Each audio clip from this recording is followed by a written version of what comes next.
Nós até podemos conversar depois que eu desencarnar, se eles estiverem lá, a gente conversa sobre o tema. Não tenho raiva, não tenho bronca, falo isso com carinho, com segurança. Com segurança. Aqui está ensinando o seguinte: qualquer espírito que comete qualquer erro deixa de ser confiável. Em termos de doutrina, de te ensinar a doutrina, deixa de ser confiável. Ou nós somos espíritas do espiritismo, ou então nós vamos fundar outras coisas. Quando eu falo contra isso, eu digo, fundem outras doutrinas. Fundem chiquismo, manuelismo, emanuelismo, fundem joanismo, budismo, fundem outros ismos aí. Mas não confundam com isso, que aí me atinge. E eu sou obrigado a ir para a televisão dizer que não é nada disso. E sabe quantos contestam? Nenhum. Nenhum. Eu estou há 7 anos falando isso na televisão e ninguém contesta. Eles aí fingem que eu sou maluco, obsidiado e me largo para lá. Mas só que eu abro os olhos das pessoas que estão me ouvindo e estudando. Não adianta se esconder. Há quem diga, por exemplo, que eu prejudico o espiritismo dizendo que Chico Xavier não foi espírita. E eu digo, vocês é que prejudicam mentindo que ele foi. E eu digo isso na televisão. Eu já escrevi isso para uma porção de lugares. Sabe quantos contestam? Ninguém. Ninguém. Porque não tem condição. Não tem nem moral para fazer isso. Pegue o Chico Xavier e tire a mediunidade dele. Fica um senhor, um homem, Francisco Cândido Xavier. Um homem de bem, humilde, simples, virtuoso, excelente. Madre Teresa de Calcutá também foi, Irmã Dulce, Gandhi, todos também foram. E não eram espíritas. Por que quem vai dizer que por isso ele tem que ser espírita? Porque ele era médium? Tire a mediunidade dele, que não é um fator espírita. Qualquer um pode ser médium. Tire a mediunidade do Chico Xavier. Eu falo isso na televisão, isso irrita, claro. Tem gente que se contorce na poltrona, se contorce, fica com raiva de mim. Mas eu digo isso. Me escrevam, tire a mediunidade e me escrevam por que ele era espírita. Vão dizer que ele era católico. Se eu disser para vocês que eu tenho um amigo que no quarto dele tem um crucifixo atrás da cama, em cima da cama, tem um terço no prego da parede, do lado tem uma mesinha com a imagem de Nossa Senhora, e eu perguntava, e ele reza a Ave Maria toda noite, e eu perguntar para você, e tenha medo da morte, e eu perguntar para vocês, qual a religião desse meu amigo? Vocês iam dizer que era o quê? Espírita? Nunca! Vocês nunca iam dizer. Pois bem, vocês vão dizer que era o quê? Esse quarto é do Chico Xavier. Está na revista agora. Foi você que me trouxe, Ivan? Você me trouxe agora essa revista mês passado, não foi? Está na revista. Viva, né? É Viva o nome da revista?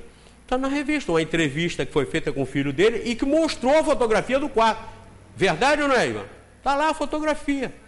Pois bem, tire a mediunidade dele. E não diga que é o Chico Xavier. E defina esse quarto e me diga qual a religião do ocupante do quarto. Católico. Igual é o crime nisso? Nenhum. Não tem crime nenhum nisso. O crime está em um movimento espírita, patrocinado pela Federação Espírita Brasileira, dizer que era espírita para faturar em cima disso, ganhar dinheiro com isso. Nosso lar, que custou 20 milhões de reais, a Federação entrou com 10 milhões e a produção entrou com mais 10 milhões, 20 milhões, o filme mais caro feito no Brasil, já produziu, já rendeu, até mês passado, tinha rendido 31 milhões de reais. Tirando os 20 milhões, já deu 5 milhões e meio para cada um líquido. Os produtores e a federação. Para fazer o quê? Para divulgar o espiritismo? Não. Porque o espiritismo está aí no mundo inteiro, e principalmente no Brasil, confundido com macumba. Vou repetir de novo o que disse o pastor da Igreja Adventista num programa de televisão mês passado, que eu assisti. Deus está prestes a derramar o seu cálice sobre a terra da vingança contra os infiéis, contra aqueles que não estão aceitando Jesus como Salvador. E entre essas vinganças está, o mar será transformado em sangue. O mar será transformado em sangue. E explicou por quê. Porque os espíritas vão para lá no dia 31 de dezembro fazer despacho para Iemanjá. Fazer culto para Iemanjá. Diz isso na televisão. E a federação gastando 20 milhões, 10 milhões de reais para fazer um filme que não é espírita. Nosso lar é espiritualista, ditado pelo tal do André Luiz, mas que fere a doutrina espírita, em muitos aspectos.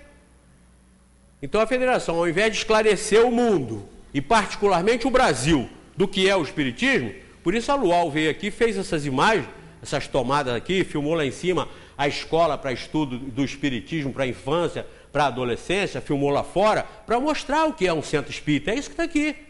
Aqui não precisa ter quadro de Kardec, de Chico Xavier, não. Onde vocês entrarem e tiverem isso, bota o pé atrás. Porque não é um centro fiel à doutrina espírita. Não é um centro harmonizado com o espiritismo. E essa é a diferença do Centro Espírita Friburguense. Claro que é a diferença daqui do centro. Qualquer outro faz diferente. Mas nós aqui somos fiéis e não temos contestação. E quando eles falam que eu falo assim com raiva, olha o ódio dele, mas menos ódio, menino. Não é ódio nenhum, é segurança, é firmeza. Isso deve irritá-los também, se ouvirem falar que a sua doutrina, aquilo que vocês aceitam, está sendo deturpado, profanado. Leiam aqui na Missão dos Espíritas, no Evangelho segundo o Espiritismo, que está bem claro. E de pregar o novo dogma da reencarnação, a recuperação dos espíritos pelos seus próprios esforços, e de combater e aniquilar o culto ao bezerro de ouro. Isso que fazem aí é culto a bezerro de ouro. É culto a bezerro de ouro. Isso está escrito no Evangelho segundo o Espiritismo. Cuidado com os farsantes, está no Evangelho segundo o Espiritismo. Falsos cristos e falsos profetas, está aqui no Evangelho. Cuidado com os farsantes. E o dever de todo homem honesto é desmascará-los. Está escrito aqui. Leiam na 627 do Livro dos Espíritos, está escrito lá a missão dos Espíritos. Trazer o conhecimento da verdade.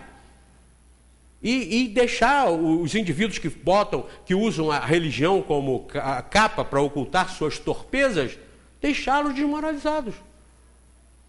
Então, quando eu falo com segurança, com firmeza, eu estou falando porque eu estou defendendo aquilo que eu aceito e que eu acho que as pessoas não podem ser frouxas e aceitar tudo e achar que está tudo muito bem.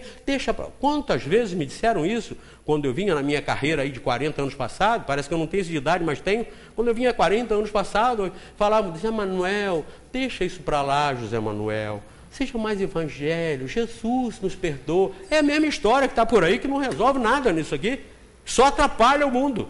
Só atrapalha o mundo. Isso é hipocrisia. Isso é aquele engessamento, aquela fórmula que nós já quando nascemos nos enfiam na cabeça. É Deus Todo-Poderoso, medo, cuidado, inferno, demônio, capeta, igreja, dízimo, obrigação. É isso que está fazendo isso aí do jeito que está. O progresso é lento por causa disso. As religiões atrapalham o mundo. Atrapalham o mundo. Não sou só eu que digo isso, não. Uma porção de filósofos pelo mundo inteiro diz a mesma coisa. As religiões o que elas têm feito é atrapalhar o mundo. E agora com a mídia abrindo tudo, é bom para desmoralizar tudo de uma vez, para todo mundo ver mesmo. Isso. Bota aí na frente, faz milagre, cura o câncer, cura a lepra, cura o AIDS, cura e resolve o que do mundo? Nada. O cara curado, que tinha um problema de fígado, um câncer de fígado, porque bebia muito, ele é curado e volta para beber. Agora ele está curado, ele volta para andar, para beber mais ainda, mais ainda. Não é? Então, mudou o quê? Curou o indivíduo, ó que milagre, ó que milagre. E adiantou o que para isso aqui? Vamos esperar milagre? Lembram que Jesus, quando fazia os milagres, o cara pegava a muleta, jogava para lá e saía fora, embora. Pedro uma vez falou assim, Senhor, por que o Senhor não cura primeiro e depois fala? Porque é enjoado, o pessoal fica cansado, o Senhor fica falando, todo mundo dorme. Está lá isso lá, isso está na história do cristianismo. Aí Jesus já conhecendo, falou, tá bem, Pedro. Amanhã você organiza que eu vou primeiro curar e depois eu ensino, depois eu falo. Aí Paulo juntou a turma toda, ele sapecou lá, cura um, cura outro, todo mundo embora. Ele falou, agora Pedro, põe eles aí que eu vou falar para eles. Eu falei, mas foi todo mundo embora, foi todo mundo embora. Não tinha ninguém lá. O pessoal não ia atrás de Jesus para aprender, não, ia atrás por causa dos milagres. Aquilo marcou, os milagres marcaram Jesus, para que ele deixasse a doutrina, que hoje é estudada. Mas então o que fazem hoje ainda com o nome de Jesus é a mesma coisa. É atrair o povo pela ilusão, pela fantasia dos milagres. Ninguém que vai lá atrás de milagre vai lá para se mudar, para aprender nada. Vai lá para resolver o problema. Até paga. Vai lá para resolver o problema. Isso é verdade ou não é verdade? Eu falo isso na televisão. Eu estou falando aqui porque eu falo lá também. Não pensa que eu estou falando aqui, tenho medo de falar lá, não. Eu às vezes falo primeiro lá, depois que eu falo aqui. Claro que isso faz muita gente se contorcer na poltrona, no sofá. Muita gente fica muito horrorizado. Mas em compensação também tem muita gente que se encanta. E que aprende. Eu não chamo para mim, não é doutrina minha. Eu não vendo nada, não estou chamando ninguém para lugar nenhum. Não estou prometendo nada, não sou candidato a nada. Pago para fazer aquilo. Então eu estou lá passando isso para que vocês, as pessoas, analisem. E isso que dá credibilidade. Tivemos essa semana uma telespectadora, uma internauta de Portugal, que está nos assistindo em Portugal, maravilhada, encantada, descobriu o Espiritismo, quer que a gente mande as obras básicas para ela lá em Portugal, desenvolvendo um estudo, interessadíssima, telefonou para uns 4 ou 5 lugares, para canal, para televisão, para conseguir me localizar, para falar encantada com isso. Ainda disse assim, é como diz a Valéria, uma maravilha. Ela já pegou até o cacoete da Valéria, que a Valéria no fim fala assim, é ou não é uma maravilha esse espiritismo? Então ela brincou e disse, no recado que ela deixou na minha secretária eletrônica, ela falou assim, esta maravilha, como diz a Valéria. Então vejam bem, é o nosso papel, é o que nós fazemos, é o que vocês estão fazendo aqui, analisando, refletindo, para serem espertos, autônomos, senhores de si mesmos e com segurança e tranquilidade. Diz que a vida tem problemas? Tem problema, mas os problemas são os testes, são as provas. Quanto mais problema, mais a nossa vitória será coroada de êxito. Quanto mais difícil é o cursinho, mais chance nós temos de passar, não é? A gente na Terra, quando tem que fazer algum cursinho para algum concurso, não paga o curso mais caro e mais apertado, mais difícil? Paga o mais apertado. Por quê? Porque nós sabemos que esse é o que resolve.